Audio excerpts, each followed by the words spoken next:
May kukwento ko sa inyo.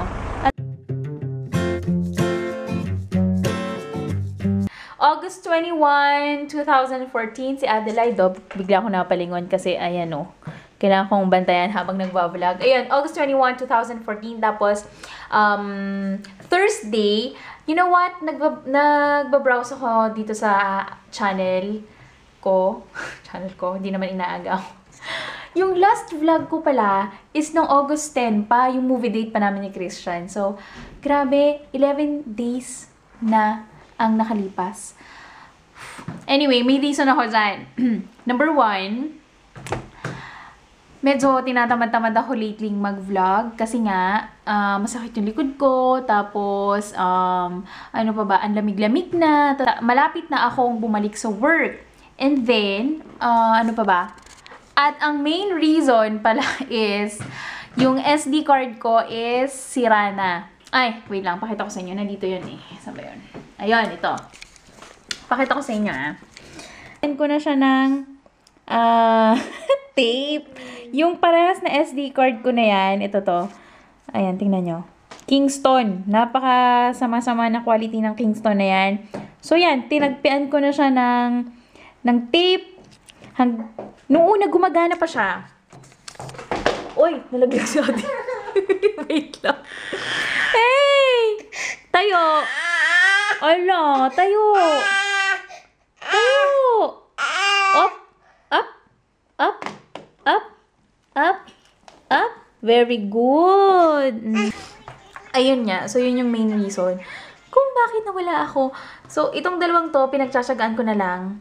Kasi, nalaglag yung phone ko. Papalit-palit yan. Suksok, labas doon sa camera. Hanggang sa yun, nagpaalam na siya. Mag-film sana ako ng ng Summer Kisses tag. Kasi nitag na naman ako. But hindi ako makapag-film kasi nga wala akong SD card. But, obviously, I'm back kasi bumili na ako. At ang binili ko is SanDisk. SanDisk na talaga. Medyo mas mahal siya compared mo sa Kingston. Pero, you're paying for the quality. 'Di ba? 3 o'clock na, wala pa rin akong nagagawa. Kahapon pala, naglinis ako ng mga papel-papel. Lahat ng mga kalat, nilinis ko na kasi nga. Pagdating ko sa work, madadagdagan na yon. Ano gusto mo, yung isa? Tapos magluluto ako ng baked salmon. Kasi tatamad akong magluto, kaya bake na lang. Ayun! Ano pa ba? Yun lang. Katamad, no? So, itong vlog na ito ay walang kwenta. Kung wala ka sa mood at ayaw mo makita yung pagmumukha ko, i-close mo na. Okay? So, hayaan ko muna si Adi dyan while watching Peppa Pig sa YouTube. Magluluto ako. Hey! Hey, wag ka masyadong malikot. Baka malaglag ka dyan, ha? Tingnan natin kung lambot na to. Uy, medyo matigas pa. Shucks. Kailangan ko siyang ibabad para lumambot. Wait.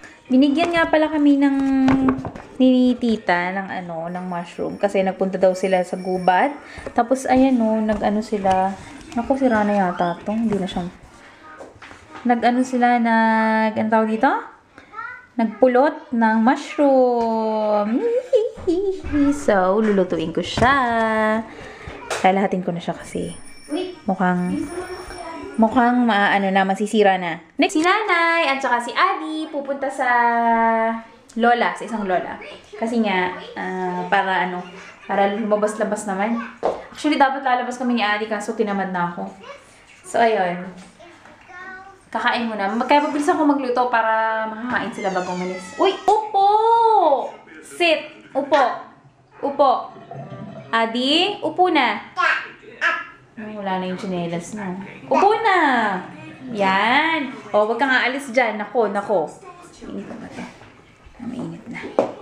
So, ayun na. Ano gusto? Anong binigis ni Alice? Ha?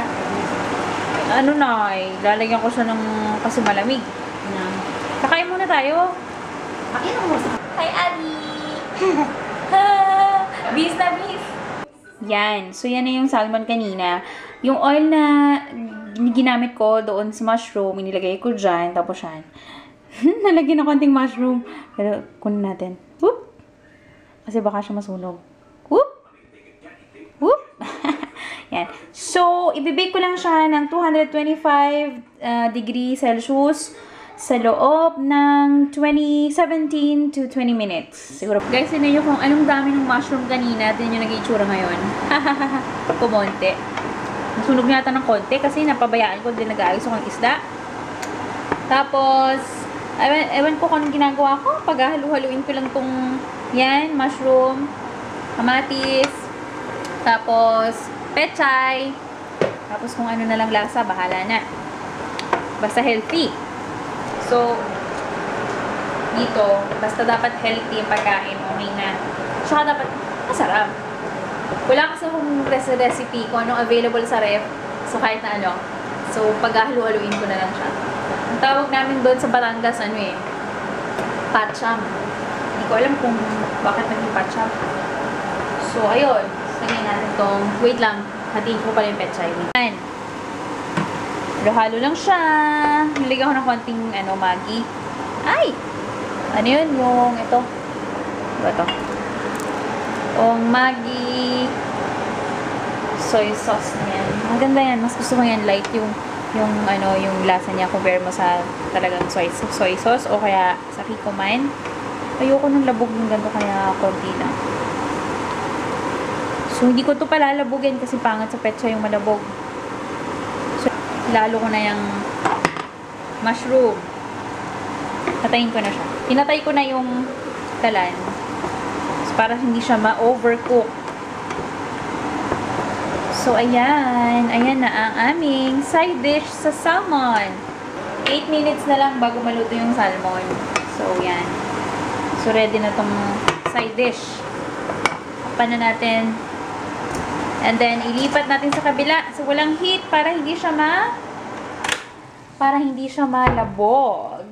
Now, it's time to clean. Ganyan ako magluto, ang gulo-gulo. Tapos, ayoko kasing humawak ng basahan while cooking. Kasi, syempre, dati ganun ako.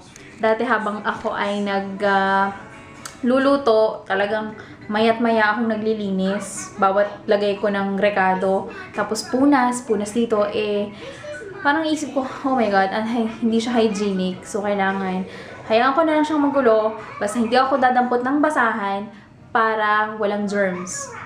Actually, hindi naman walang germs. Para konti lang yung germs. Tapos, ano ba? Tapos ako, actually, habang nagluluto ako, ako naghihiwa para mabilis. Dati, nung nga sa Philippines ako, hiwa muna, aayusin ko muna lahat ng rekado bago ako magluto. Para, alam mo yun, parang nasa cooking channel ka. Ngayon hindi talaga na-apply yun dito. So, habang nagluluto ka, naghihiwa ka, naghuhugas ka ng gulay, so sabay-sabay, multitasking,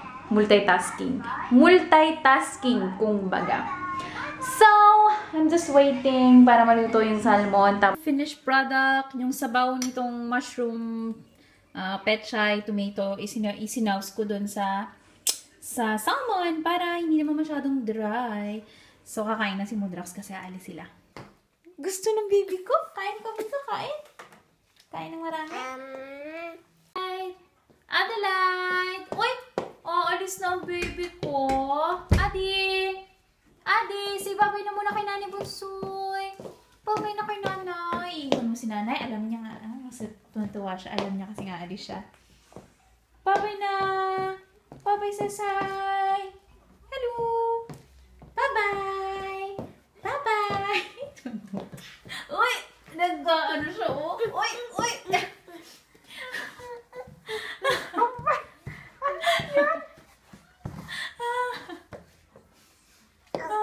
Babay, Bunso! Nay, teka lang. Hindi ka kasi hindi na lahat. Oo, syempre. Babay, Bunso! Bye-bye! Bye-bye! Babay, Lola! Gusto pag-alis siya si Adi? Ilalabas ko mag-isa. Bye-bye! Ay, walang... Magdi-date uli kami. Kasi si Nanay at saka si Adi ay nasa mga lola again.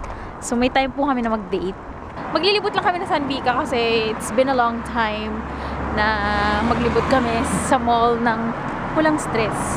Ay, shit! Wala tayong dalang payong. Baka umulan. Kasi basta. Yeah.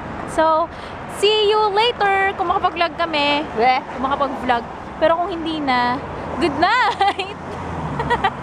Yung sapatos, hindi bagay. Eh, syempre, alam niyo naman, favorite ko tong sapatos na to kasi, comfy. Maglilibot kami sa mall. So, babe, kailangan na pala natin ng Handskip. malamig. Dapat pa bumunta ng Shein. Meron ka ba Shein? Shein? Dalawa. Hecting Shein? Yeah. Hi! Bumili po kami ng warm chocolate kasi malamig. Babe, dapat ang bibilin mo? Hindi to babe chocolate. Beer. Hindi kasha yung takip. Ano ba yan? Joke. Ay nga pala. Beer to.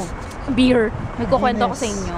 Alam nyo ba kanina nung bibili kami ng kape, may nakita ko nagyoyosi na babae. Akala ko buntis. Sabi ko, nakapagpura talaga ako. Sabi ko, bakit nang yan buntis nagyoyosi? Tapos tawa pa siya ng tawa. Tapos naisip ko, grabe tong inang ito. Dapat hindi na siya oo. Yun, tapos pumasok na siya ng tindahan. Yeah, class also dito tayo. So, sabi ko naman, naisip ko, ay, hindi pala siya buntis. Malaki lang talaga yung tiyan niya. So, anong size niyan? Hindi ko ma-fan. Parang maliting na kasi black. A6. Okay, maganda. Masarap sa paa. Ay, naku, matagal siyang pamili ng sapatos.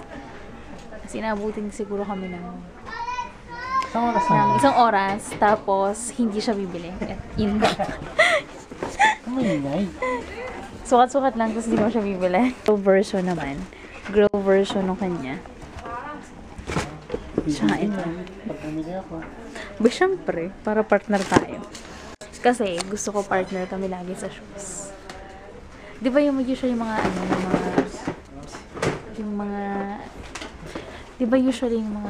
magpartner, ang magpartner ay damit. Ayoko nun. Gusto ko partner ko ng shoes, hindi damit. Rubber shoes. Rubber shoes. Gusto kong bumili ng kaserola. Ang mura lang, 500. Tapos, 3 set na. Babe, tara dun sa kaserola.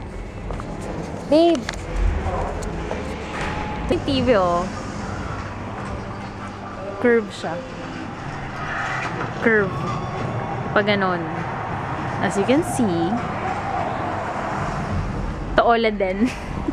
UHD TV. Anong sabihin nun? Ultra high definition. Oo? Ano tatak niyan? Samsung? Sila lang may pakana niyan. Papasok mga sa bahay and mag-good night na kami kasi for sure gising pa si Abby. Ba't ang dilim? Okay.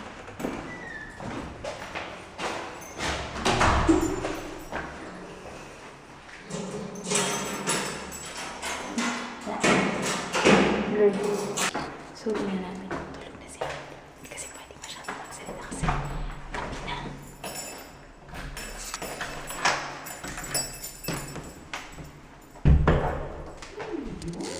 Walang gising pa. Lilibet! Sesa ko! Tingnan ko sino unang pupuntahan. Sesa! Sesa! Good night! Good night!